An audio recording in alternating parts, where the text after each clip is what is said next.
Vampir, Kyuuketsuki Densetsu is a vampire-themed action RPG / real-time strategy / relationship simulation developed by Artdink and released on March 4th, 1999 for the PlayStation 1 exclusively in Japan. In Vampir, you play as Christopher, a vampire of the Eisen clan who is sent to defeat Duran, another vampire who wishes to make humanity pay for a wrongdoing he suffered in the past. Duran's actions are kind of like going against the masquerade and upsetting the balance between the vampire and human worlds. Vampir doesn't have an English fan translation at this time, and from what I could find, it doesn't seem like anyone is working on one either. So yes, we're tackling another Japanese-only game. As for the title, Vampir's easy enough, derived from the German spelling of the more common vampire. Kyuuketsuki is the Japanese word for vampire, literally blood-sucking devil, or spirit. Densetsu means legend, so a super literal translation of the game's title is Vampir, Vampire Legend. A bit redundant. What little English coverage I could find offered some other transliterations, such as Vampire, Legend of the Bloodsuckers, and even Vampire, The Recurrence of the Vampire's Nightmare.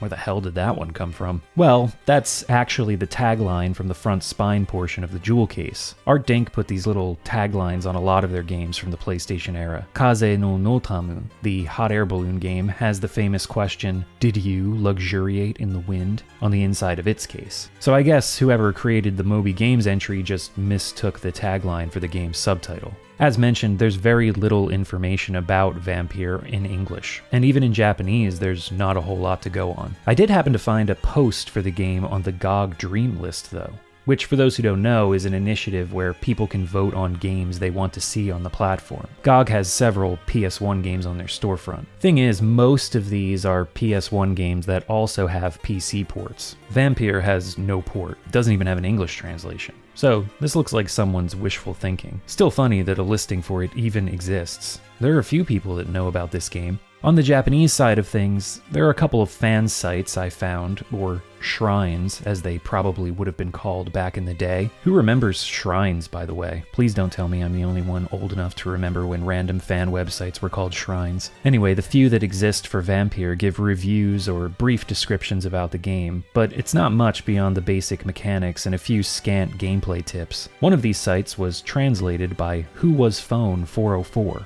A user who's pretty active in the fan translation community. They reposted the info on GameFAQs, with permission from the original Japanese author, and added some of their own observations for certain aspects of the game. There's a walkthrough section, but again, it's more just general gameplay tips and hints. According to the game's manual, there was an official strategy guide sold, and I did manage to track down a few listings on Yahoo Auction. I ultimately didn't bid on one though, because by the time I found the listings, I had already trialed and errored my way through the game and 100%ed it. They also don't look all that appealing from a collector's standpoint. That is one lazy-ass cover design. It reminds me of the Konami's Best re-release of Castlevania Dawn of Sorrow for the DS. This meme-worthy thing. Indeed, Konami's Best. I'm getting sidetracked here. Typically, I'd go over the development history at this point in the video, but I've already covered developer Artdink in depth in my video on the Aquanauts Holiday series. They were a unique studio who are now relegated to licensed games and making new iterations of their A-Train simulation series mostly. But back in the late 80s and throughout the 90s, they had a solidly weird and creative output. I briefly touched on Vampir near the end of that video, but even having played only a couple hours of it back then, I knew it deserved its own video. So, here we are. Let's take a look at the vampire RPG that never left Japan.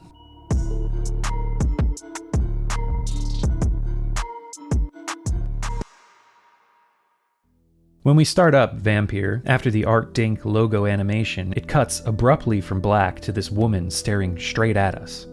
Hey lady. This then fades into a sepia-toned portrait of presumably the same woman, seated beneath a tree, holding a single rose. A poem written in Japanese appears below. As roses wither with sadness, I wander in search of time's end. I cannot bear the loneliness, the emptiness. No matter where I look in this world, my beloved is no longer here. It's a somber, melodramatic tone to set things off. After an opening credits sequence showing off a gothic castle bathed in moonlight, we start a new game and meet another woman.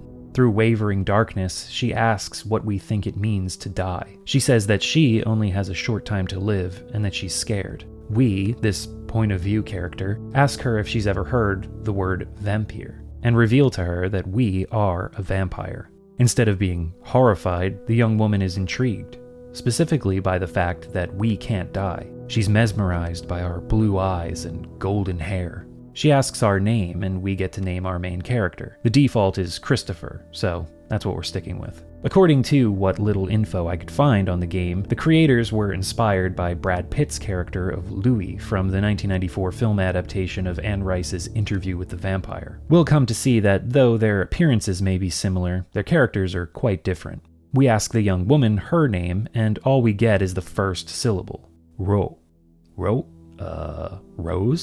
You think her name's Rose? Before we can find out, we're awakened by another vampire, Lusali, who tells us that Lord Lagash wishes to speak to us about an important matter. So we head to the castle hall. While waiting, Christopher admires a portrait hanging on the wall, the same portrait we saw in the very beginning of the game. This is Christopher's mother, who died giving birth to him. Christopher remarks how the woman he saw in his dream looked very similar to his mother. Lord Lagash interrupts these musings and says that from today, Christopher will leave the castle and go to live among humans. Christopher is surprised by this command. The Eisen vampire clan has been hidden away in this castle for generations.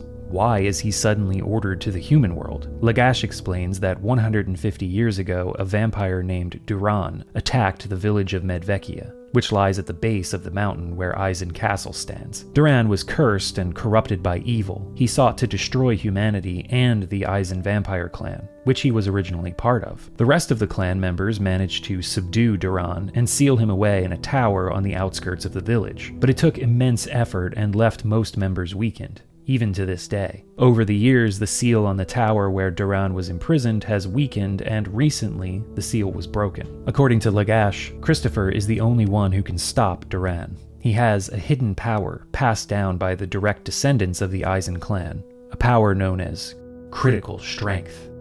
I know, not the most glamorous name for a special vampiric ability, but unfortunately Japanese can sometimes be a bit dry, and I'm doing a direct translation here. I'd like to think that a talented translator could come up with a better name for this kind of thing, but alas, I am but a mere YouTuber and not a talented translator. So Lagash explains that by using humans to build critical strength, Christopher's fighting and recovery abilities will become stronger. Lagash believes that as a direct descendant of the Eisen clan, Christopher can develop his critical strength and defeat Duran once and for all. So Lagash orders Lusali to accompany Christopher to the Eisen clan's old mansion in Medvekia. Having been abandoned for over 100 years, it definitely looks like the sort of place a vampire would hang out. Lusali explains that during the day, many of their vampiric traits remain hidden, so it's easy for them to blend in with humans. Vampir does away with the allergy to sunlight that plagues most vampires in these kinds of stories, and that's also for gameplay purposes. During the day, we need to wander the village and learn about its inhabitants, and it's here that the game introduces its most fascinating mechanic. The more Christopher learns about a person, the more effective his blood-drinking ability will be on that individual. So in effect, we need to become friends with these people, spend our days getting to know them better. So at night, we can break into their homes and drink their blood, ultimately robbing them of all that makes them who they are, leaving them as mindless minions whose only desire is to follow Christopher's commands. As you can imagine, this gets rather dark.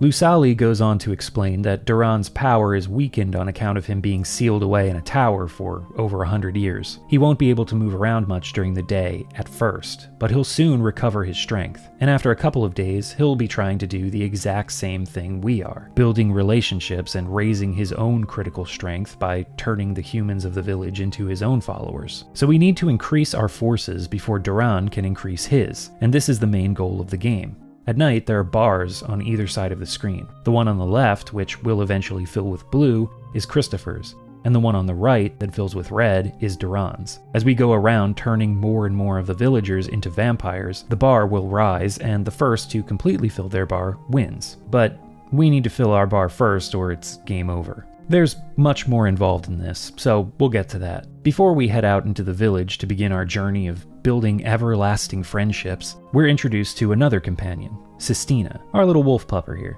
Sistina has been ordered by Lord Lagash to assist Christopher as well. Lusali says she'll stay in the mansion to provide support, and after that we're set loose in the village of Medvekia. And first of all, look at this place. I love the visuals in Vampir. They remind me a little bit of Racing Lagoon. That game had these micro-machine-looking cities that you could take your time driving around and exploring. Here, the exploration's on foot, and it's on a much smaller scale, but the isometric views of the quiet village of Medvekia are just as charming. The houses look kind of like paper dioramas, thanks to the simple 3D modeling. The fact that the doors are just these flat objects that swing open and closed on their hinges also lends to that feeling. The village has several cute little areas, like a church and graveyard, fields where people are harvesting grain or herding sheep. There's a portion of a lake we can hang out at. Smaller details are also abound, like smoke puffing out from chimneys, piles of logs from trees felled by the local lumberjack, haystacks, crates for storing materials, a saw stuck in a length of wood outside the carpenter's shop, and this sort of tube well kind of thing. I don't really know what this is, but I love it. The whole village is so cozy. The color palette is earthy and slightly washed out, giving everything a layer of rustic, old-timiness. It reminded me of realist landscape paintings from the mid-19th century, which makes sense, since that's around the time Vampir is supposed to take place. The character portraits are also almost entirely devoid of anime tropes and feature a more realist style. The art direction overall is incredibly cohesive. The sleepy, forlorn music that plays in the background also enhances the atmosphere of this quaint, isolated community. It might even be a bit too sleepy and relaxing, but it's really good.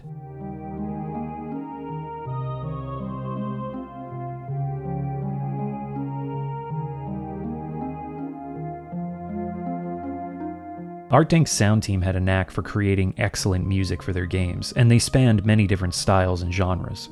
Pick any Artdink game, especially from the PlayStation era, and you're bound to find a fantastic soundtrack. Vampir is no exception.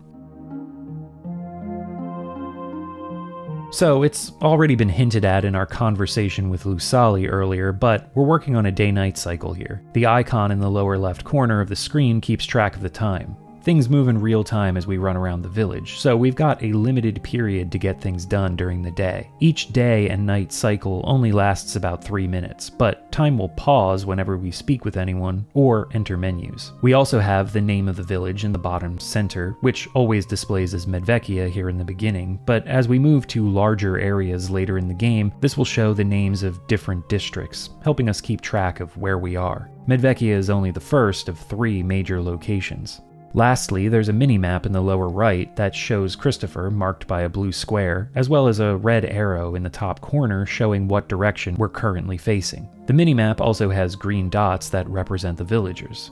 This lets us see what houses and buildings actually have people inside them, so we don't have to waste time entering empty places. Pressing select opens the full map. As you can see, Medvekia is broken up into 9 squares, and each square represents a load zone. So, yeah, there are a lot of loading screens as we're wandering around. I guess it couldn't be helped. There's probably so much memory being used for NPC schedules and day-night cycles that they were forced to keep the areas small. It's a bit annoying at first, but I got used to it as the game went on and hardly thought about it by the time I was reaching the end of the Medvekia section of the game. The Eisen Mansion is our base of operations. We can enter during the day to speak to Lusali and get more info about the game mechanics. We can also talk to Sistina, but she doesn't have much to report until we start making more vampires. The last option available to us in the mansion is the ability to speed up time, which is sometimes useful, but as we'll come to see, our days are going to be packed. All of the NPCs in the village work on rudimentary schedules. We'll see villagers leave their homes and walk to their place of work at different times throughout the morning. Some of them own shops, some of them work outside, and we can watch them kind of move or jitter around at their outdoor tasks. In the evening, they'll finish their work and go home. The lighting changes with the time of day. First thing in the morning, the environment has a warmish hue that then gives way to the brightness of midday and eventually the burnt glow of sundown. It's a nice touch. The first thing Christopher needs to do is go around introducing himself to the NPCs who live here. He's new in the village after all, and Medvekia is sort of an isolated place that suffered a great tragedy at the hands of the vampire Duran over 100 years ago. Pretty much none of the villagers now even mention that event. None were around when it happened. Most of them might not even know anything about it, but there's a prevalent air of suspicion of outsiders. Some of the villagers are polite and friendly. Some don't want to give us the time of day. Others are curious and intrigued by our presence. It runs the gambit. After a conversation, we'll hear a little chime sound. This is the indication that our intimacy level has raised with that character. Intimacy is the stat that dictates how well acquainted with an NPC we are, and is directly tied to the effectiveness of our blood drinking ability. We can typically only raise our intimacy once per day with any given character, but there are a few special events with specific characters that will allow us to raise it more. The game has RPG elements and stats, so it works on hard numbers. Most villagers start off with 5 intimacy. Some start with 0. Depending on the NPC's personality, having conversations with them will raise intimacy at different rates. If NPCs are friendly and interested in Christopher, we could raise it as much as 20 points in a single conversation. For others who are less taken by Christopher's looks and charm, it might only go up by 5. Intimacy maxes at 80. We'll know we've maxed it because a character will stop divulging new information and just keep repeating the same dialogue whenever we visit them afterwards. Why does intimacy max at 80 and not 100? I don't know. I guess these are just people we get to know and not lovers or family members, so we can't have 100% intimacy. And even if they were, who has 100% intimacy with anyone?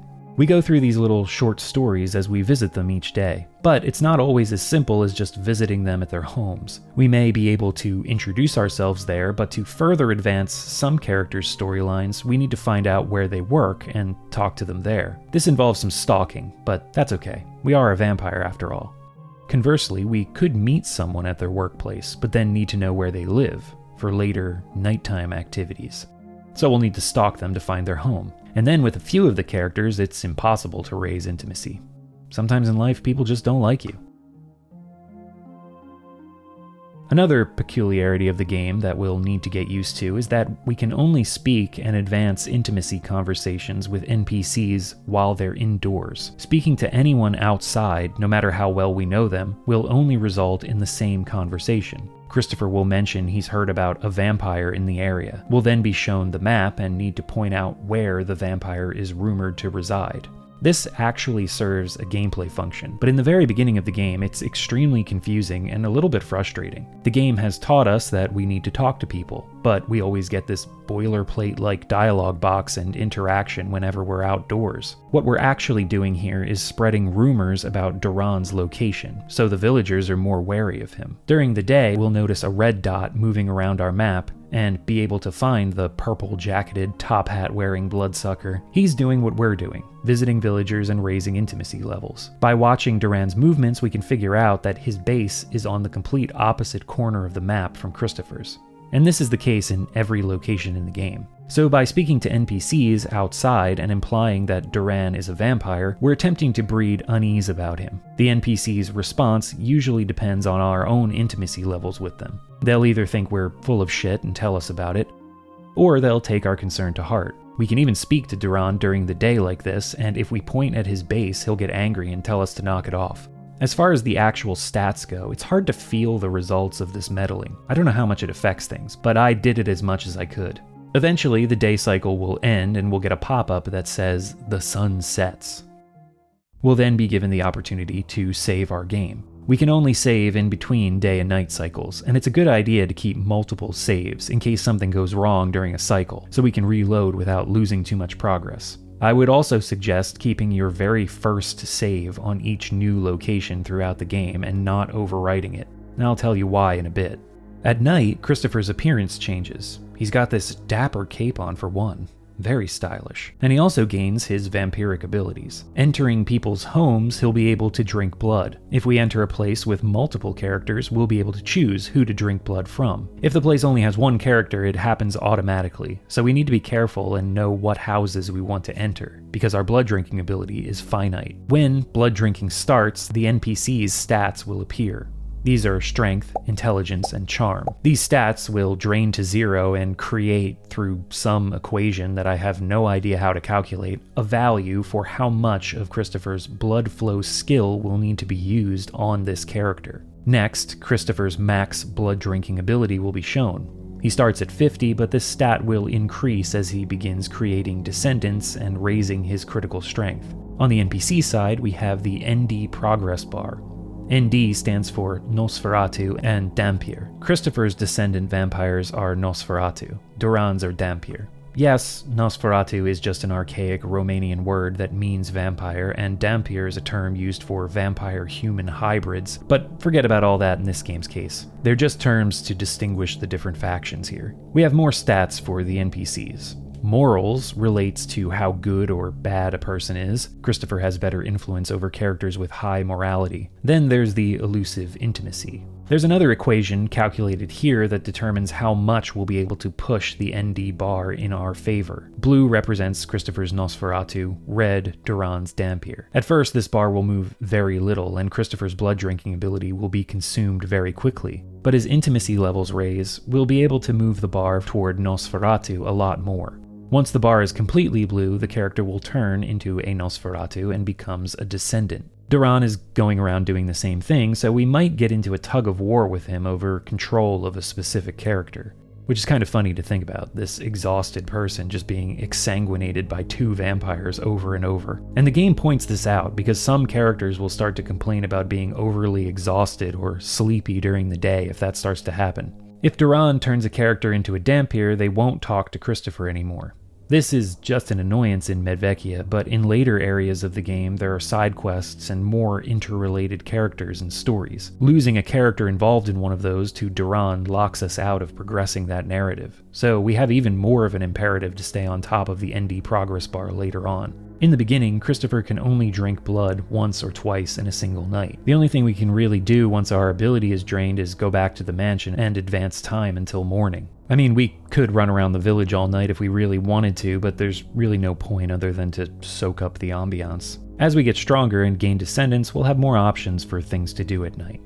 So to play efficiently, we need to first raise our intimacy with an NPC during the day cycles, so we have more influence over them. Then, at night, drink their blood and turn them into one of our Nosferatu. We can bite the same character in the same night if we have the strength for it. And for the very beginning of the game, it's probably best to focus on one character to turn to get a descendant on our side and raise our blood drinking ability. For certain characters, if the intimacy level is maxed, there's even a special story event showing their transformation.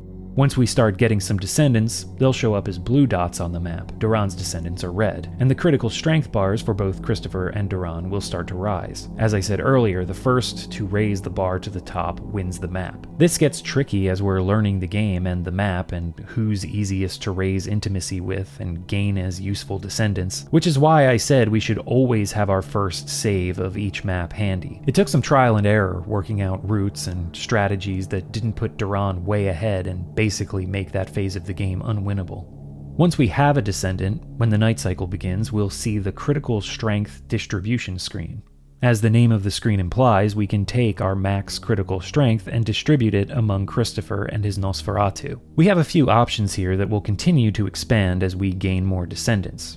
For Medvekia, we really just need to use the Absorb All button to pool everyone's critical strength values, and then distribute evenly, to ensure everyone has some critical strength to work with. We'll talk more about how we can further tweak things later on, when the game becomes a bit more complicated.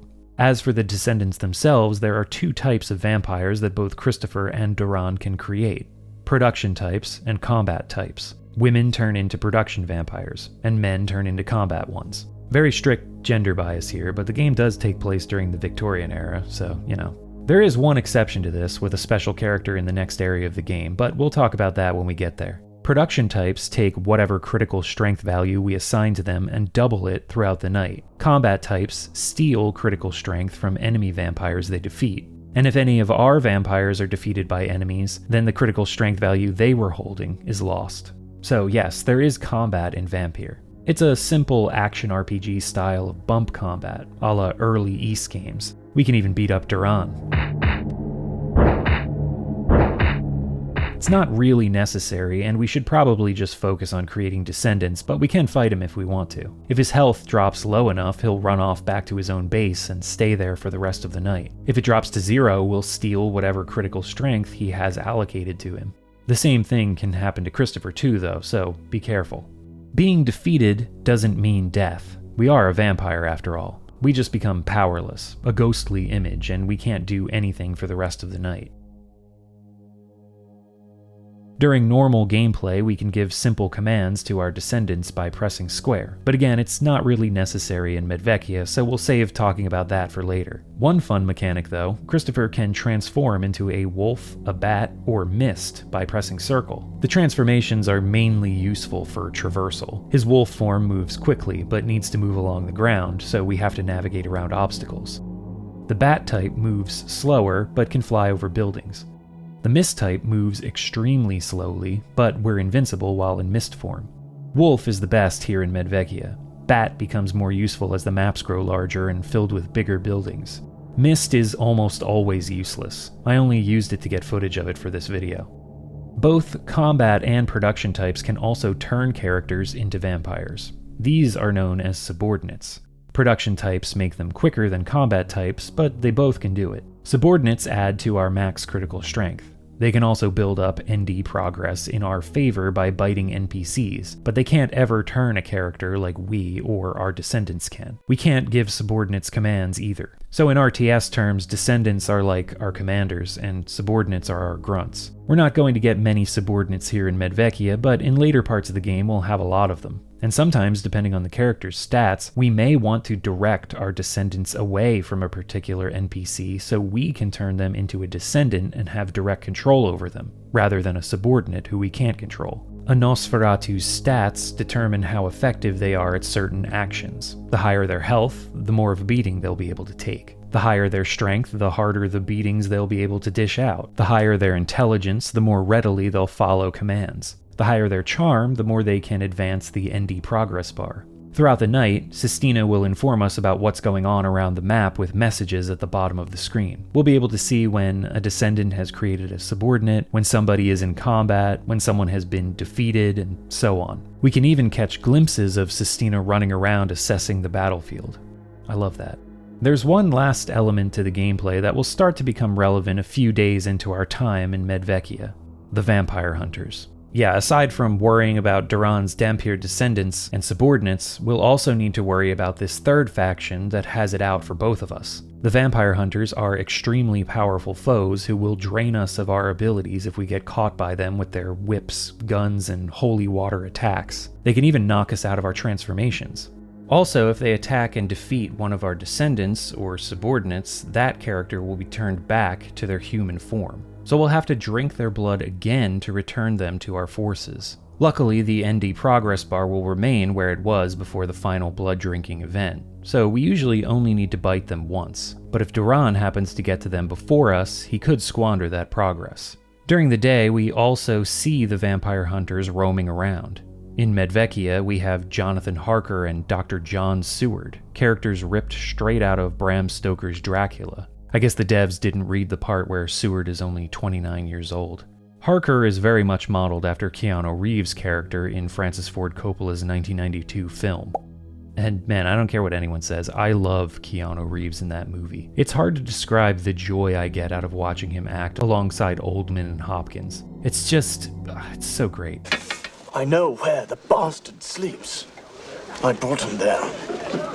To Carfax Abbey. We can speak to the vampire hunters during the day, and the conversations play out much like speaking to the other NPCs while outdoors. They ask us to point out where we've heard any rumors of vampires lurking about, direct them towards Duran's mansion, and they'll focus on that, even if they sometimes don't believe us. The vampire hunters do other things during the day too. They plant anti-vampiric totems on people's doors and in their homes. These come in the form of holly on doors, which are easy to spot, as well as garlic or altars inside, which cannot be seen, though are much more dangerous. Holly only prevents vampires from entering the home. This works for both Christopher and Duran and their descendants. Garlic will damage any vampire that enters the house.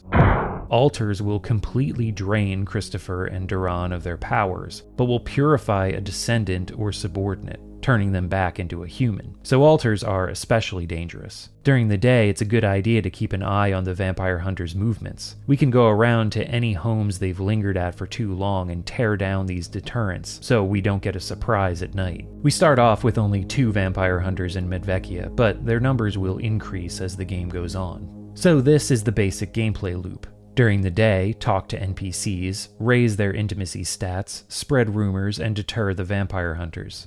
At night, drink people's blood and build up your Nosferatu while evading those pesky vampire hunters. Occasionally, slap the shit out of Duran.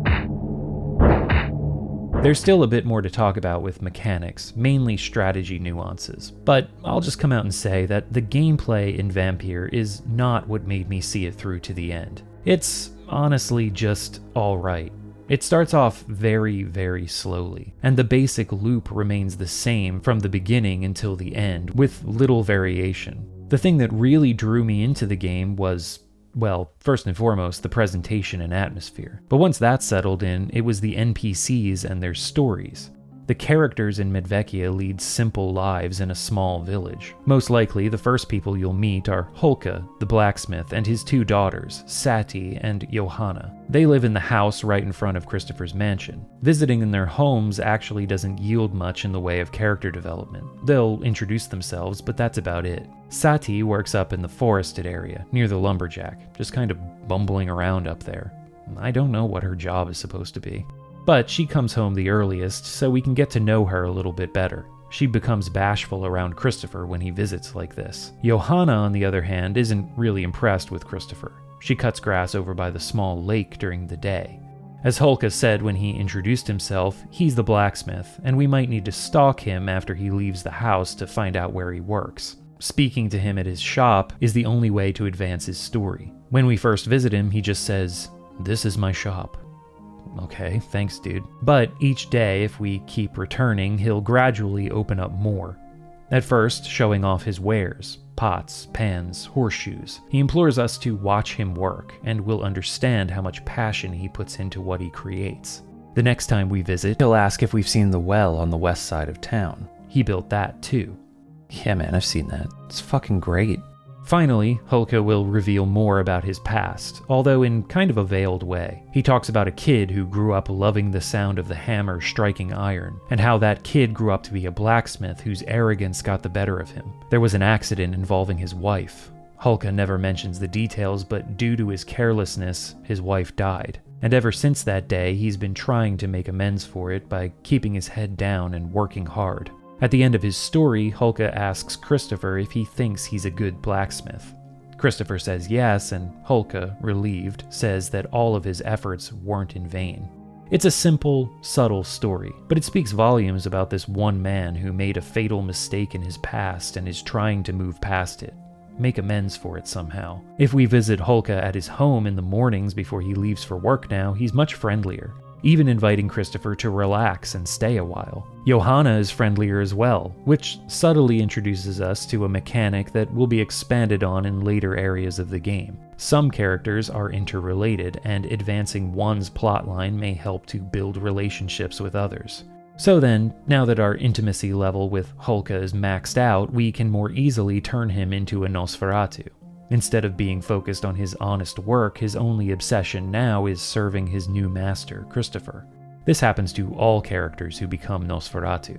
One complaint I have about the way all of this plays out is that characters who are related to the person that we've turned don't have anything to say about the change in their relative's personality. And this also carries on throughout the entire game. I feel like it's a bit of a missed opportunity.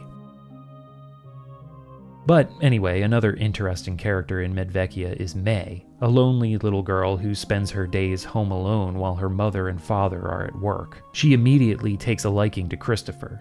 Day by day, she looks forward to his visit and asks him to play with her doll, Juliet. This culminates with them playing house and May asking Christopher to become her father. She says she wants to stay with Christopher forever, and Christopher grants that wish. May, you said you wanted to stay with me forever, right? There's one way, but it might hurt a little. Do you want to try? It might hurt, but I can be brave. Did it hurt? Are you okay? Yes, I'm fine, Master Christopher. I told you this gets dark. It's very much a scene inspired by Claudia from Interview with the Vampire, a way for Christopher to take away May's pain and loneliness. Although Christopher has none of the human attachments or conflict over his vampiric identity that Louis has. There are plenty of other characters in Medvekia who have short story arcs, but we may not get to see all of them play out like this, because Duran is also building his forces, turning people into vampirs.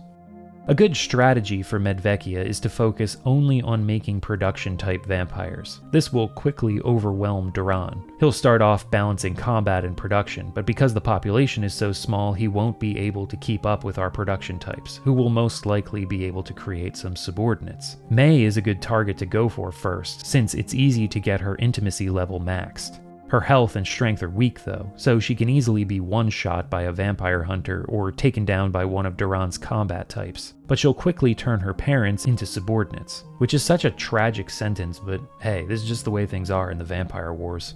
Celia, a woman who lives a few screens south of May, and who's always talking about baking sweets during the day, is another character whose intimacy maxes out quickly. We can grab Hulka just for a bit of muscle, but otherwise stick to attacking the women. Christ. Once we've finally raised the critical strength bar, bells will toll and Christopher will face off against Duran in the middle of the village. Christopher gathers his power and launches an attack, but Duran easily deflects it. He then laughs at Christopher's pitiful display of strength. Duran says he needed the people of this village to re-establish his own power, but never intended to stay here. His objective has always been to spread suffering and fear to all of humanity, and so Duran makes his escape in the carriage he has ready. Sistina offers to follow him, but Christopher says they should check in with Lord Lagash first.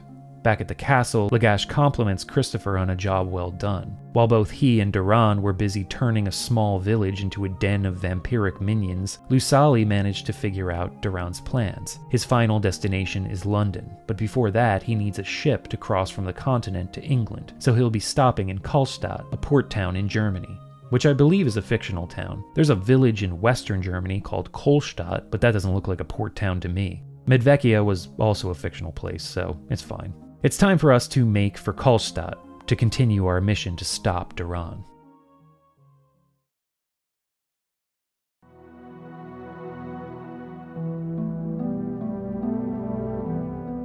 Our new base of operations is an abandoned warehouse near the water. Not quite as glamorous as our village mansion, but it'll have to do. Meanwhile, Duran gets a practically palatial estate on the opposite side of town. Dude knows how to travel in style. Unfortunately, Lusali and Sistina aren't with us in Calstatt. I mean, Sistina is technically still around, giving updates at night, but we can't talk to her anymore at our base during the day, which is pretty disappointing. I thought we'd get to know a little bit more about her and Lusali as the game continued. Calstatt is slightly bigger than Medvekia. Whereas the starting village was a 3x3 grid, Calstatt is 3x4. The population is much larger though, more than twice as large as Medvekia's, and I feel like this is where the game really begins. There's so much to do during the day and night that we hardly have time to admire the town itself. It's just as charming as Medvekia though. Calstatt is broken up into several districts. Lower income working class housing, the docks and warehouses, military headquarters, a merchant and shopping area, as well as upper class homes and estates. There are also a couple of areas that don't serve any purpose other than just being picturesque, like the large monument in the northwest corner of the map or the piers near the church on the southeast end.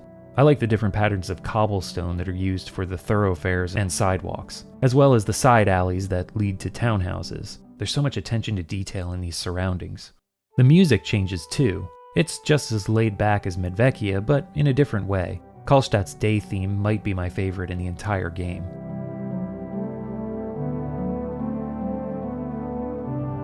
The gameplay remains largely the same though. Talk to people, raise intimacy, build up Nosferatu followers. We have 3 vampire hunters to contend with in Calstatt.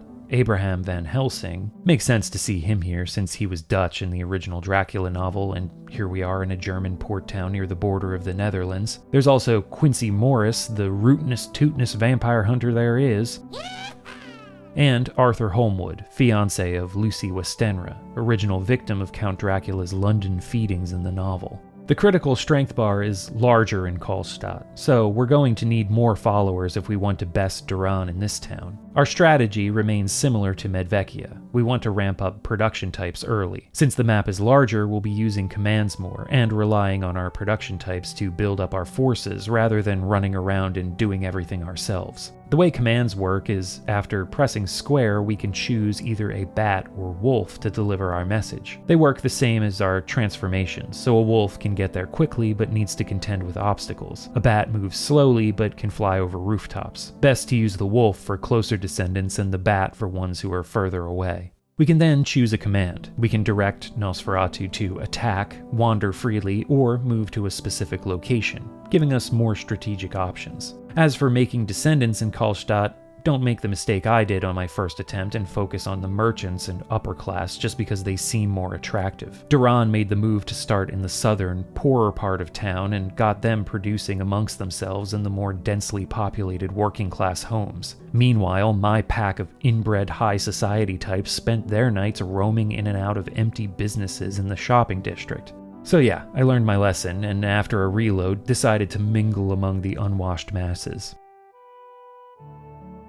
Don't forget the military barracks either. These guys all have high strength and intelligence stats, and if Duran gets to them first, they can easily wreck the squishier civilians. Combat vampires become much more useful on this map, especially toward the end. The last night, my critical strength bar went from this to this, just by ordering my combat types to beat up enemy vampires. The critical strength distribution screen becomes much more useful as well. In Medvekia, we just evenly distributed everything and left it at that. In Calstatt, we may want to start tweaking exact numbers, giving our stronger combat types more strength points to work with to help them fight and survive. We can even choose to keep certain vampires' points at 0. This prevents them from becoming active at night, which is useful if they're smack in the middle of a high Vampir population and could easily be taken out. Instead of risking losing the critical strength, just bench them until we can fix the situation. There's much more to consider in preparation and strategy now, so all of the game's mechanics are in play. And here's where I noticed the biggest issue with the night cycle gameplay. All of Christopher's actions, blood drinking, giving commands, and using transformations, are all tied to his blood drinking power. So if we use it up, we won't have any power left to give commands or transform. But transformations already have their own energy bar that depletes as we use them. And as for commands, Christopher sends a bat or wolf familiar to his descendants with his orders. I guess it takes energy to send out a familiar, but why is it tied to blood drinking? Why aren't there separate meters for each mechanic? This game wants to be an RTS, but the fact that everything is tied to a single energy pool kind of destroys that. Giving commands becomes more important from here on out. As I mentioned, we can sway the battlefield with the right orders, yet we're not able to use them if we engage with the other gameplay mechanics, which are also essential. It's really bad design that puts us into situations where some nights, if we're not careful, we end up just staring at the map because we can't do anything else, helplessly watching as one of our production types walks into a group of enemy combat vampires and gets wasted. So yeah, the gameplay starts to become more engaging in Calstatt, but its flaws also become more glaring. Luckily, there's still the characters and story to keep us going. The citizens of Calstatt are more open to outsiders, living in a port town that regularly sees people coming and going, so it's a bit easier to start building relationships with them. Not everyone, but most people. Near Christopher's warehouse base, there's the Lion Inn, run by Vina's wife. And I think Vina is the guy who owns the pub down the street, but I can't quite remember. He's around somewhere. But anyway, Vina's wife works at the inn with their daughter, Demel. Demel eventually reveals that she wishes to become a singer, and by raising her intimacy, she'll let us hear her sing. I wish they would have actually shown this scene instead of just cutting away and then having Christopher say, "That was great." But this isn't a Squaresoft jam. By comparison, Artdink was probably begging on the street for their budget. Talking to Demel's mother, we find out that she encourages her daughter's singing, but knows that she'll never be able to go anywhere with it, being stuck in the purgatory of lower-class existence. However, near the center of town is a theater. If we cozy up to the owner, Meyer, we find out that he's searching for new talent and asks if Christopher knows anyone. So, by advancing their storylines, we can give Demel her chance at becoming a singer.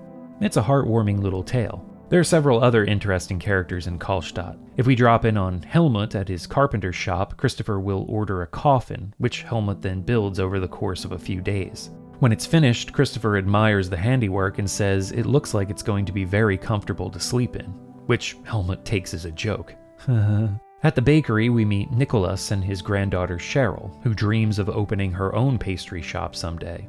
She's quite shy around Christopher at first, but the more he pops in to order her sweets and compliment their tastiness, the more she opens up to him. There's also the farmer's wife, who lives in a small cottage with her husband and 2 children. She immediately takes a liking to Christopher, who visits her daily and brightens up her mundane homemaking tasks. A very unusual and slightly disturbing thing happens once we max out her intimacy and visit her at night. For some reason, Christopher reveals that his mother died after he was born, and that he's always longed for a family. The woman takes pity on him and says to please think of her as his own mother from now on. Christopher says he'll immediately indulge in her kindness. Freaky. Then there's the man named Jan, who owns a coffee shop in the town plaza. He looks kind of vampiric himself. There's some clear homoerotic tension between Jan and Christopher, and if we follow his story to its conclusion, when Christopher visits his home at night to turn him into a Nosferatu, Jan will be delighted. He had a hunch that Christopher was a vampire and is elated that he's taken a special interest in him. He literally jumps on Christopher in the special scene where he gets turned. Probably the most intriguing character is also one of the strongest stat-wise in this portion of the game. There's a young sailor named Hans in the barracks near the naval offices. While the other sailors and officers will warm up to Christopher after a few visits, Hans remains standoffish, even going so far as yelling that civilians aren't allowed in the military barracks if we try to visit him in his room. At first I thought he was just a stickler for the rules. Some of the other characters even mention that about him. The English guide on GameFAQs specifically mentions Hans and how he's a good character to recruit, but there's a bit of a side quest we need to do in order to raise his intimacy. The guide just says to make sure to give him the ring we find in a certain event, and that's all. So we need to figure out what's going on with this ring. Around the corner from the military offices is a munitions warehouse. In the mornings, we'll find Heinrich working there, who's one of Hans's roommates. Or barracks buddies? I don't know what you call them. Around noon, the shift changes and Hans takes over the warehouse in the afternoon. Heinrich is cool with a civilian just popping in to say hello. Hans, on the other hand, is not. If we drop in and talk to both of them over the course of a couple of days, we'll eventually find Hans searching for something. At first, he's not too keen on telling us what he's looking for, but he relents and says that he's lost a very important ring. Christopher offers to help find it, which takes Hans aback, but he's glad for the help. Visiting the warehouse the next morning, Heinrich will have found the ring. Christopher doesn't reveal that it belongs to Hans, and instead says it's his. The gullible Heinrich hands it over, figuring that Christopher has been in here before and it looks like kind of a nice ring, so he was probably the one who dropped it. Going back to the warehouse in the afternoon, we can find Hans working his shift and mention that we've found his ring. Hans is overjoyed and tells Christopher to meet him in his room in the barracks at night so he can thank him. Ooh la la. When Christopher visits Hans at night, the sailor wonders to himself why he feels the need to tell Christopher everything, but he does.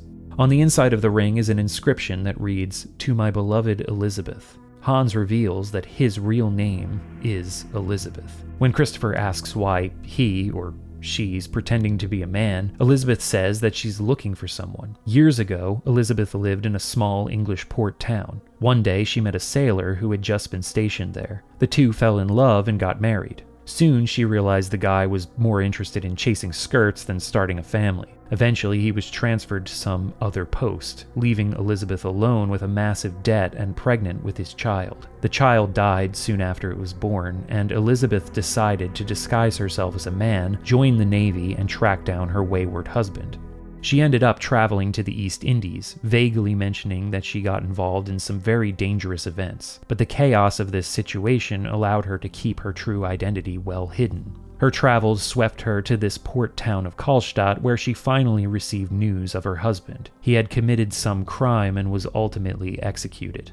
Elizabeth is unsure of what to do next, but she wants to hold on to the ring her good-for-nothing husband had given her. To her, it's the only thing she has that proves her true identity, her real name engraved in the metal. One quick thing to note, once Elizabeth is turned, she's a combat type, but actually appears as a production type model while wandering around, which is interesting. Christopher listens silently to her tale, then says, "You're a strong yet sad person. Elizabeth, can I give you a kiss in his stead? In the night, you can forget your pain, and in time, you will overcome it." Let's talk about Christopher's character for a bit. Clearly, he has some story powers that aren't tied to gameplay, namely his mesmerism, which is a common trait in vampire fiction, this ability to captivate and manipulate their prey. It's how Christopher goes about using that power that I find interesting. A common trope in modern vampire fiction, when you have a main character who is a vampire, is to have them cling to their humanity in some way or feel conflicted about what they are or have become. Think Louis from Anne Rice's Interview with the Vampire. Brad Pitt's depiction of that character in the film version is the influence for Christopher's design, after all. But Christopher, as far as we know, was born a vampire. It seems that Vampir follows Vampire Hunter D's lore regarding vampire origins, where vampires can produce offspring that stop aging once they reach adulthood. It's never explicitly stated that this is how things work, but Christopher does mention that he was born, that his mother died giving birth to him. But anyway, Christopher's origins and Vampir's rules for how vampirism works is beside the point. My point is, Christopher appears to show compassion and even kindness at times, and it's easy to be convinced that he actually cares about these people, because at times, we care about these people. We, as the player, visit them each day and uncover more about who they are. For certain characters, we want to see them succeed or overcome their hardships, like the innkeeper's daughter, for example. We go through her story, and it's a fairly straightforward premise: a peasant who wants to be a singer, to elevate herself from her station in life, the whole rags to riches thing. And the theater revitalization storyline seems innocuous at first, but then those threads start to connect. And I was actually like, oh man, I can't wait to tell Demel that she's gonna get her shot at becoming a singer. This is amazing. And we might project our own feelings onto Christopher's character, read our enthusiasm in his words, see gestures of humanity. But this is all a ruse. Christopher must get close to these people. He must make them feel that he cares about their lives and their futures and their well-beings. He even exploits parts of his own past to gain sympathy, trust, vulnerability from his prey. In his case, it's a game that must be played to enhance his bond with his descendants, making them, and by extension himself, stronger. The most fascinating part about Vampir's stories is the writing never calls attention to any of this. It presents these moments very matter-of-factly, and leaves the player with these uneasy, unresolved feelings. I spent all of this time following along and learning more about these characters' stories, reading about their hopes, their dreams, their tragedies. But no matter what highs or lows they reach, in the end, they'll be robbed of all of it, transformed into a mindless minion for the larger game that's being played by forces much greater than them. And I don't know, I feel like this is the core of the Vampir experience. It creates this wonderful conflict between gameplay and narrative, the player and the player character. Christopher himself makes no comment about this, and neither does the game's larger narrative, but it's something I couldn't help but feel and be affected by as the game progressed. The tragic irony of it all. It's such a weird incongruity, and it's part of what makes Vampir so unique. At the end of our time in Calstatt, we once again face off against Duran. It's clear that Christopher's power has grown, but it's still not enough to defeat his enemy. Duran says that while he was playing around with these stupid humans here in Calstatt, his coffin arrived by boat in London, so he makes his escape. Christopher needs to quickly find a boat to take him to England, while he asks Sistina to return to Medvekia and report to Lord Lagash.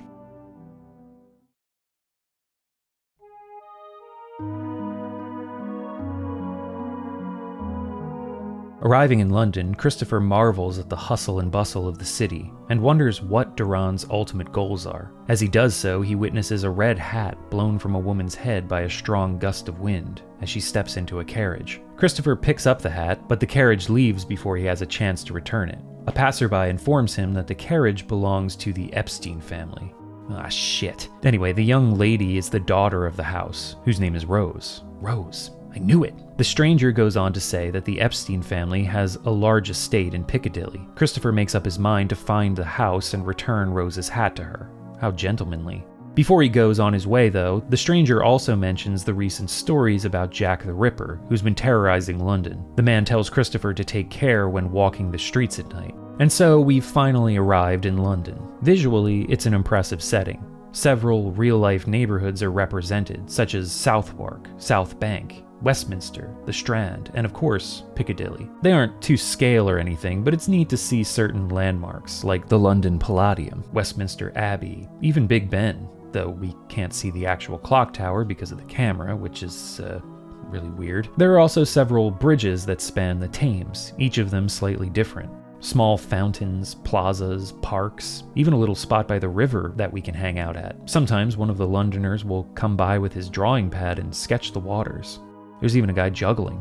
It's quite the vibe. We don't have a lot of time to stop and appreciate it though. I mean, we can always do that and then reload our save so we can get down to business, but yeah, there's a lot to do during the day and at night. It's the largest map in the game, 4x4 in size, so it takes quite a bit of time to traverse. However, the population is actually smaller than Calstatt's. Again, it was probably a memory limitation issue, but honestly, I'm kind of thankful they didn't include more NPCs. We really need to plot out our routes and figure out our strategy in this phase. I ended up reloading the game from the start of London twice while I was getting the lay of the land and discovering which NPCs made the best descendants to start off with. Duran is also raring to go right out of the gates on this map. He already had his first descendant on the very first night, which brings up another issue I have with Vampir's gameplay. In the story, Christopher is supposed to be steadily increasing his power, gaining critical strength, and becoming more of a threat to Duran. But the gameplay, especially in the beginning of areas, doesn't reflect this. This isn't so much of an issue in Calstatt because I feel like we're still getting the hang of all of the game's mechanics.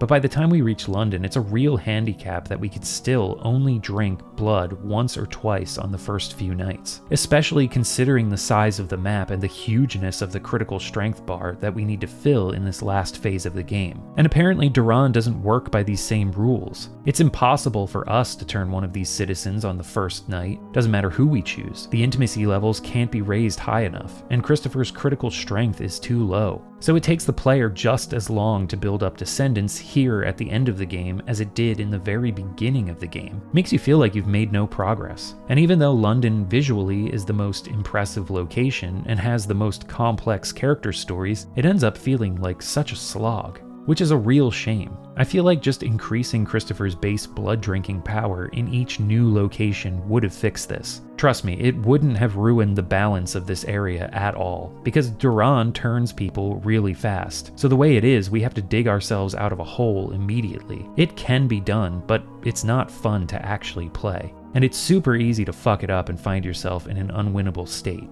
which is what happened to me, twice, necessitating reloads and negating like 5 hours of playtime. Sure, I gained knowledge, but man, was it repetitive.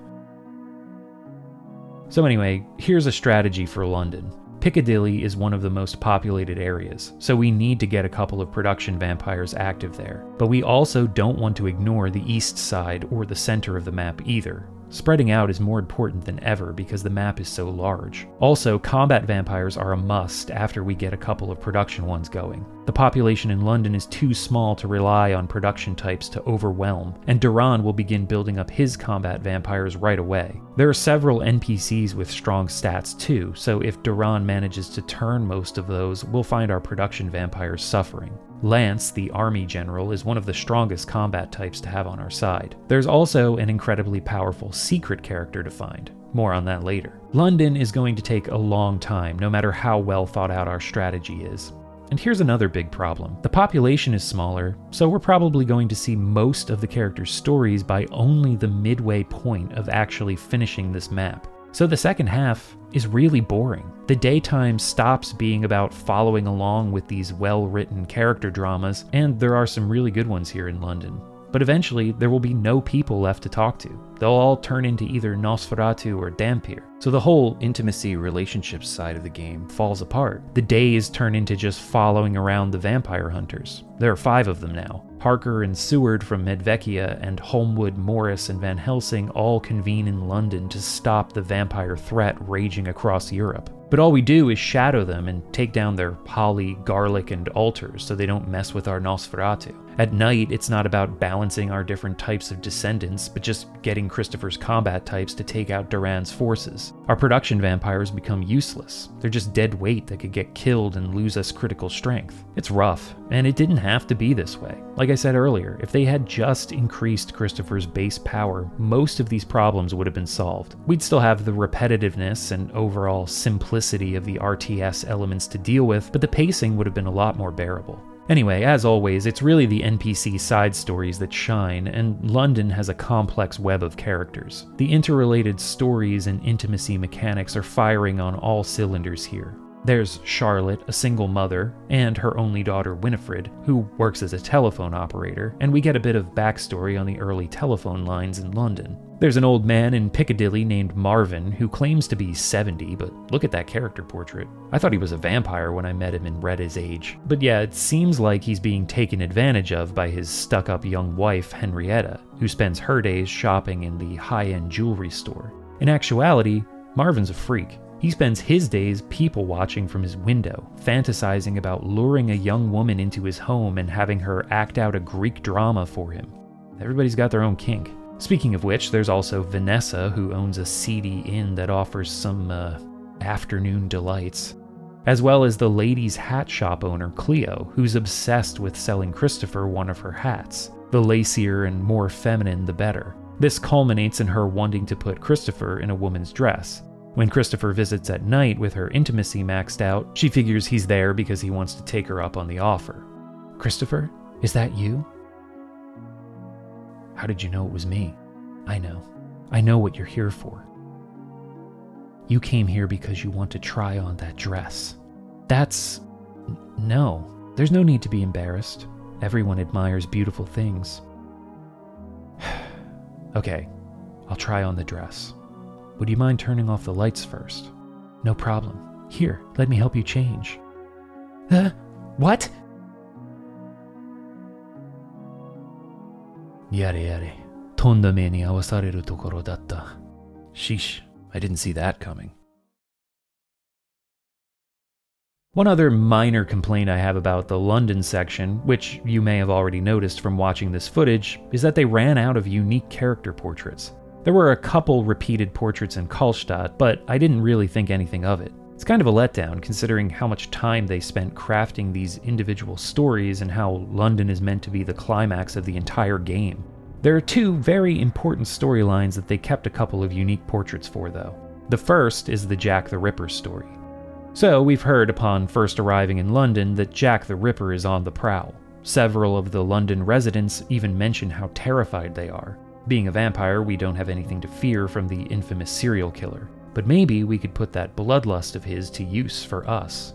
Jack the Ripper is a secret character that can be unlocked by completing a side quest in London. He's the most powerful character in the game with stats at 99 for everything, except his morals, which makes sense and doesn't end up affecting anything as far as gameplay goes. Finding Jack the Ripper requires speaking to several characters and following their clues. Some of these clues turn out to be red herrings and dead ends, and there's always the possibility that Duran or one of our own descendants could turn a key character in this hunt for Jack the Ripper. If that happens, we won't be able to progress the plotline. That English walkthrough on GameFAQs mentions Jack the Ripper, but all it says is you need to complete a certain set of events to find him.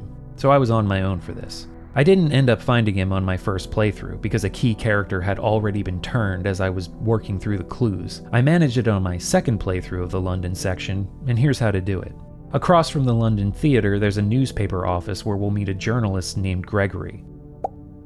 He's covering the murders and offers some clues on where we can start looking for Jack. Also, on the north side of the city, we'll find a police detective named Finn who's investigating the Jack the Ripper case. He's very open with details of the investigation, including possible suspects and persons of interest. His first is the tanner Lenny, who lives around the corner. Jack the Ripper has shown himself to be a proficient knife handler, so it makes sense that his occupation may have something to do with knives. Lenny isn't too appreciative of being a suspected serial killer. It's ruining his business and personal life, and this lead turns out to be false anyway. In fact, all of Finn's suspects end up having nothing to do with the murders. Maybe a comment on the incompetence of the London police in investigating the real-life Jack the Ripper case. The newspaperman's scoops are more helpful, eventually leading us to the pubs in Westminster in the southwest corner of the map. This coincides with Finn finally having something of worth by mentioning a man named Oliver who frequents those pubs and is said to have information on Jack's identity. We can find Oliver's home, It's actually not far from Christopher's base. But if we talk to Oliver there, he'll tell us that yes, he does have information about Jack the Ripper's true identity, but we'll have to meet him at one of the pubs in Westminster if we want to know more. He goes there in the afternoons, and for the first few days, he'll just lead us on, and it seems like another dead end. Eventually, he offers the information he has in exchange for £900 sterling. And I thought, okay, this guy's just fleecing me. But return the next day and give him the £900 and he'll tell us about the illegal gambling den that's being run in the basement of the pub. There's an entrance on the other side of the building where a man named Philip resides. And yeah, we've seen this portrait before. But so, Philip says that this place is invitation only when we come here without any of this information. But speaking with Oliver, he gives us a password to enter, Black Rose. Speak the password to Philip and he'll show us down to the gambling den. On the first day, it's just Christopher and Philip, but return the following day and a mysterious figure named Max appears. If we talk to him, all he says is that Christopher is a strange person too. And that's all he says during the day. We need to visit at night, where it will be revealed that this Max character is actually Jack the Ripper. He's the only character in the game who will turn with one bite, because he's intrigued by the blood he can smell on Christopher and wants to become a vampire. Once he's turned, he'll wander around at night as Max. He's strong enough to beat the shit out of Duran single-handedly and take on a vampire hunter in one-on-one combat. He can also easily turn other NPCs thanks to his high charm stat. Getting him definitely helps to speed up the gameplay in this section. Would have been nice to have found him on my first playthrough. The Jack the Ripper storyline really shows off the complexity and interwovenness of London's characters. However, one thing I found out later is that speaking to the detective and newspaper man is unnecessary if we already know about or happen to stumble upon Oliver in the club in Westminster. We can just advance the story without ever meeting Finn or Gregory. There are no triggers related to them. They're just there to provide first-time players with clues. Still, it felt good to follow the breadcrumbs and wind up with a powerful secret character as a reward. We still have the mystery of Rose and her red hat to solve. However, we've already been given all the pieces to track her down. She lives in the Epstein estate in Piccadilly, which is hard to miss. Her father mentions that she's been sick for a long time and could use someone to keep her company, so he's cool with Christopher popping in to see her, in her bedroom. Christopher returns her hat, and Rose mentions that even though this is the first time meeting each other, she feels some sense of nostalgia in his presence. Christopher asks about her condition, and she says she's a bit embarrassed to have a stranger see her like this, but his face makes her feel a bit better. He's thankful for that, wishes that she gets better soon, and tells her he'll come visit again before taking his leave. Christopher's whole demeanor is changed here. His concern and sympathy are no longer an act. There's a deeper connection between these two, which we already know because Christopher saw her in his dream in the beginning of the game, and she looks like his dead mother, but let's just see how this plays out. The next time we visit, Rose explains that the doctors can't determine the nature of her illness, but she has bouts of anemia, high fevers, and restless sleep. But whenever Christopher visits, she feels much better. On our third visit, Rose's health has improved. Even though the doctors and her father have implored her to stay in bed, she says that she feels fine. We meet her in a different room of the house, standing in front of the same painting that was hung in Eisen Castle, the painting of Christopher's mother. Rose informs us that it's a portrait of one of her ancestors, Princess Rowena, who was alive almost 200 years ago. Her father recently found the painting in the attic. Christopher is taken aback, but Rose says that apparently this portrait was reproduced in great numbers back in the day. Princess Rowena suddenly vanished one day, and there are numerous theories regarding her disappearance or death. Studying the painting closer, Christopher asks if the background of the painting is the garden of the Epstein house. Rose confirms this and points out the lime tree, which is still standing in the garden. She says she'll show it to him the next time he visits. Before he leaves, Christopher notices something inscribed on the frame. Farewell. I will travel with my beloved, Lord Duran, to his hometown. Signed, Rowena, October 1682. My beloved Lord Duran? On our next visit, if we speak to Rose's father, he mentions that before Rose fell ill, he was arranging a marriage for her with a patent attorney by the name of Jonathan Harker. What about Mina, Harker? What about Mina? But anyway, Rose's condition put the kibosh on that, even though Harker has returned to London after his work took him away to Eastern Europe, and apparently Rose's father hasn't heard about Harker's career shift from patent attorney to vampire hunter. When we meet Rose out in the garden, she shows Christopher the large lime tree at its center, which, by the way, are considered sacred in Slavic cultures. In Baltic mythology, it was said to house the goddess of fate, and women would pray at lime trees for luck and fertility. On this day, Rose seems practically energetic, even though the doctors still say her physical test results are bad.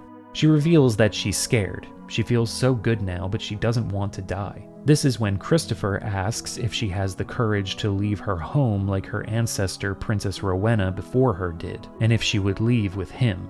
At first, Rose doesn't believe this and asks if he's being sincere. When Christopher confirms that he is, she says she'd be happy to run away with him.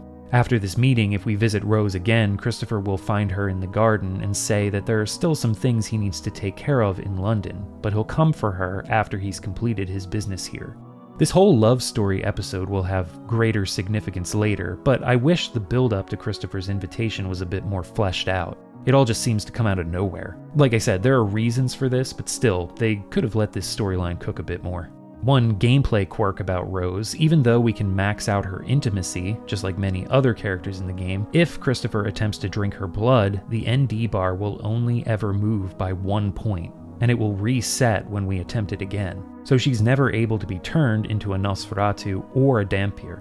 Rose's only function is to unlock Christopher's true ending. The English walkthrough mentions this, but it says that there are 3 women in Piccadilly who need to have their intimacy levels maxed in order to see the true ending. The PSX Data Center listing for Vampir also mentions needing max intimacy with all female characters in London as a condition for getting the good ending. The original Japanese site that the GameFAQs guide is based off of, though, only mentions Rose. And after some testing on my own, yeah, it's only Rose who affects the ending. There are no other women in London who function like this, so I don't know where this mistranslation originated. Once we've maxed our critical strength in London, we confront Duran for the final time. Christopher lets out his biggest Kamehameha yet. The blast rips through Duran's defenses. He can't believe that Christopher has gained this much strength. It's over 9,000. And the older undead admits that he underestimated the young vampire. He says if he's exposed to the morning sun with this fatal injury, it would be enough to turn him to ashes and release him from his eternal suffering. But then he says, actually no, there's no way for a vampire to escape eternal suffering. He warns that the day will come when Christopher understands this as well. We then see nothing but Duran's cloak left on the London streets in the morning sun. This is where the game abruptly ends if we didn't max out Rose's intimacy. Since we followed Rose's story, let's see how things wrap up.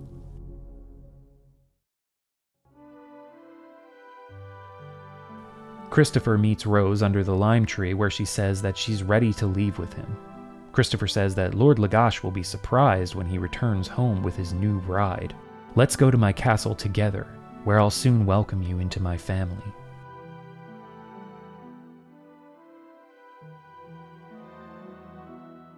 We then see a shot of Christopher and Rose on their wedding day.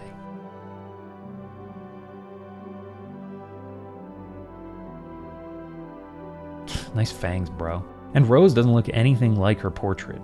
I can't just ignore this. I'm sorry, this is actually a terrible illustration. This is the worst piece of artwork in the entire game. How did this happen?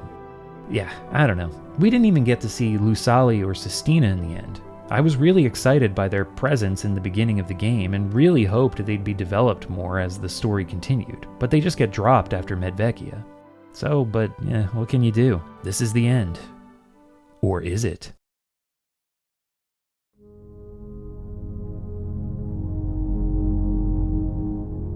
That's right. If we finish the game with the true ending, when we return to the title screen, the music will have changed.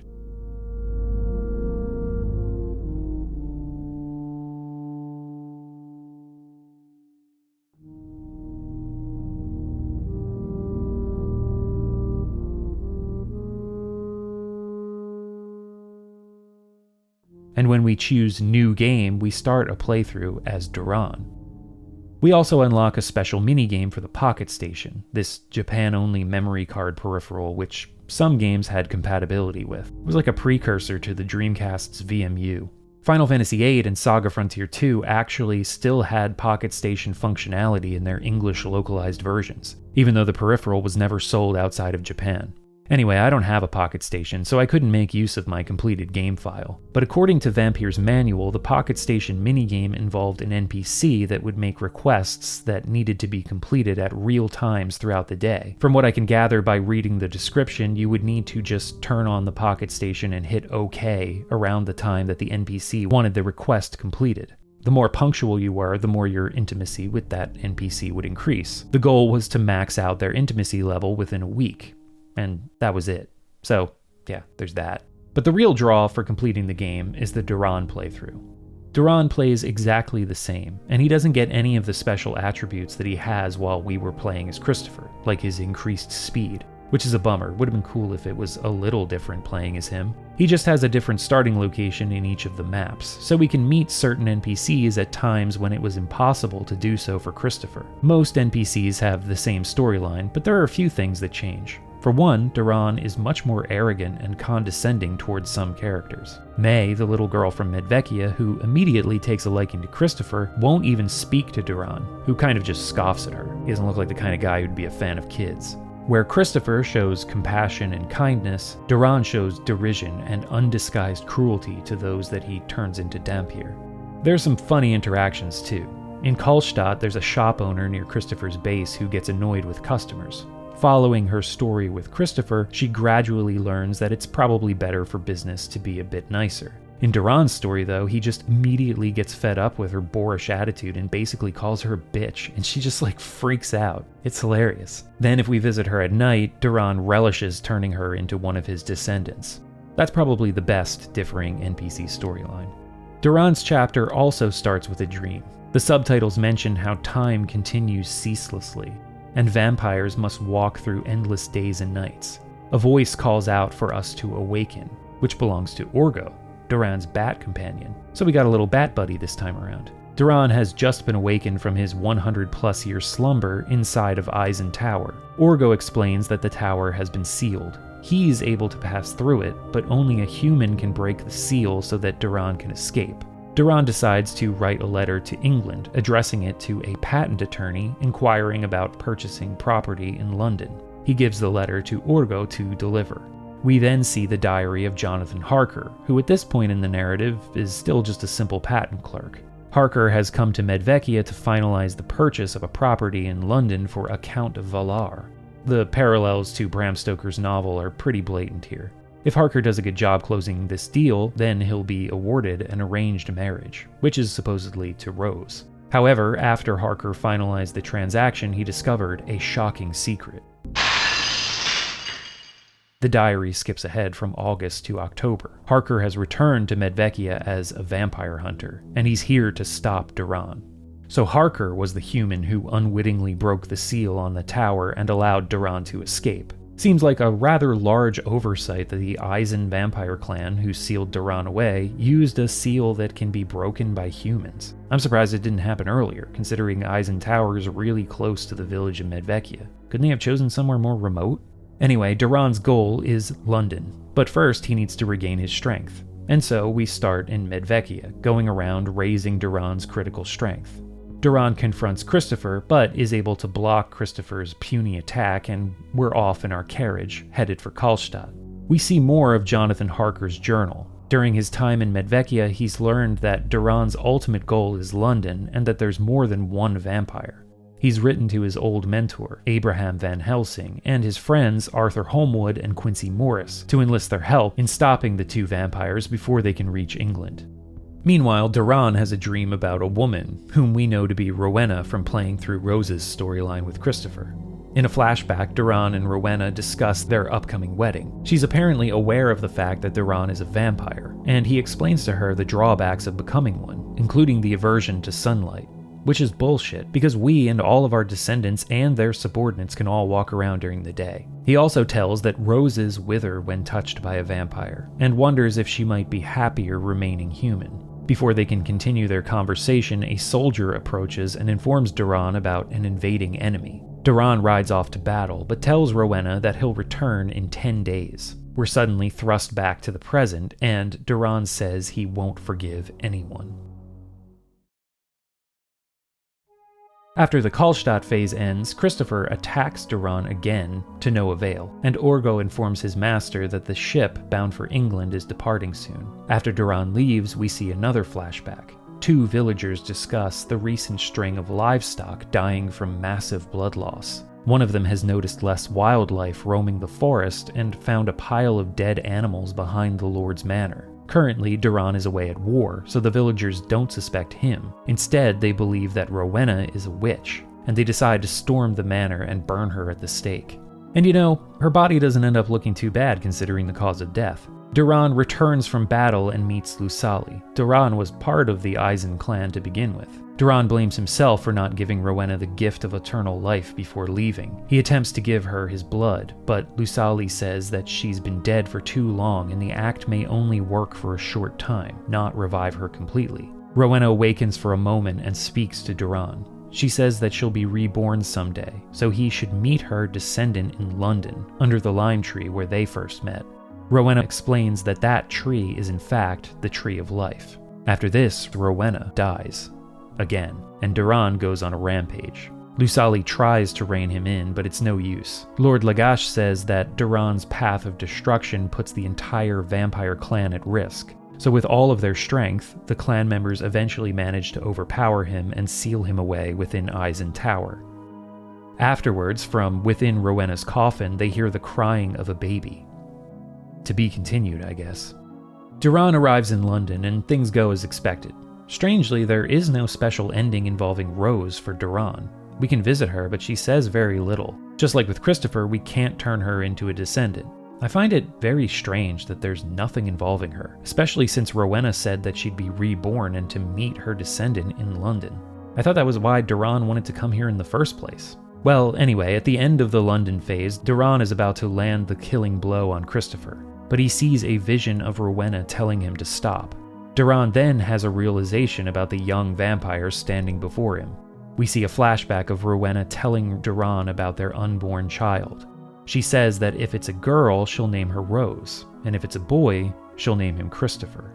At this point, I don't think anyone wouldn't have seen this twist coming.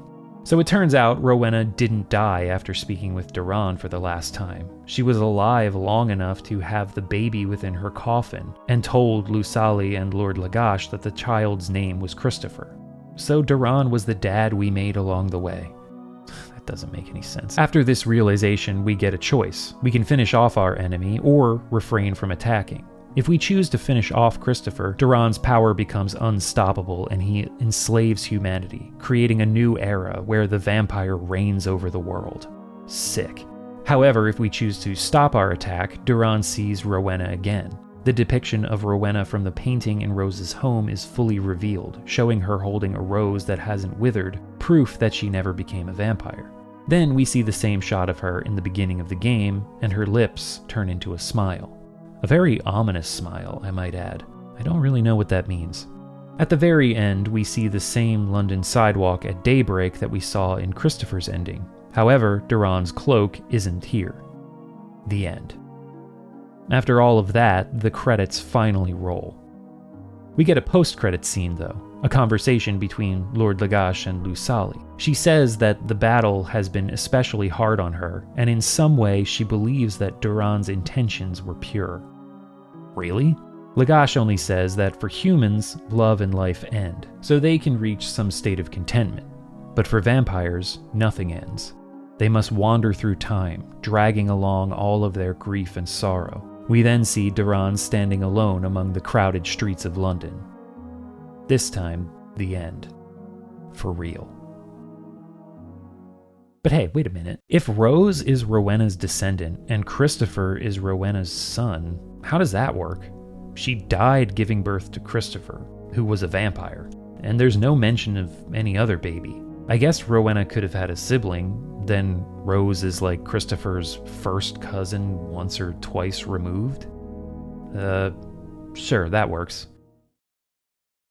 Overall, Vampir's story is a mishmash of vampire tropes from several sources, Bram Stoker's novel and the Interview with the Vampire film adaptation being the most prominent, with a dash of Vampire Hunter D thrown in for good measure. And though it's predictable, I found it enjoyable the way all of its pieces fit together across 2 playthroughs. I just wish that actually playing through the game was more enjoyable. There's a solid foundation here, but the execution is lacking. As an RTS, it's too basic and at times counterintuitive with some of its less developed mechanics. The biggest issue is having your character's base strength reset at every new phase. Couple that with the fact that all of your abilities are tied to the same energy pool, severely restricting your own ability to actually play the game at times.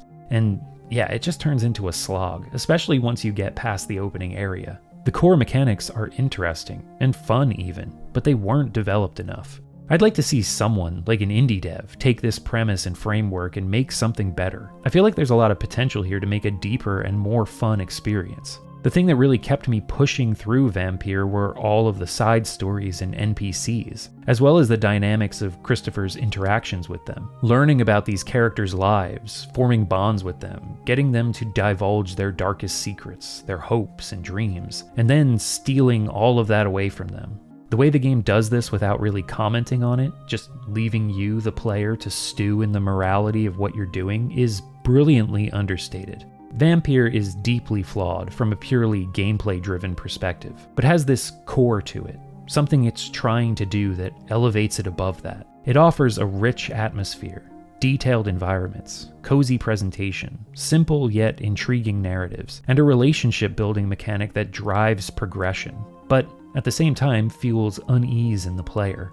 That conflict is what makes the game so fascinating to talk about. I hope someday it receives a fan translation, but you know, whether or not you want to play any of the games I talk about is never any of my concern.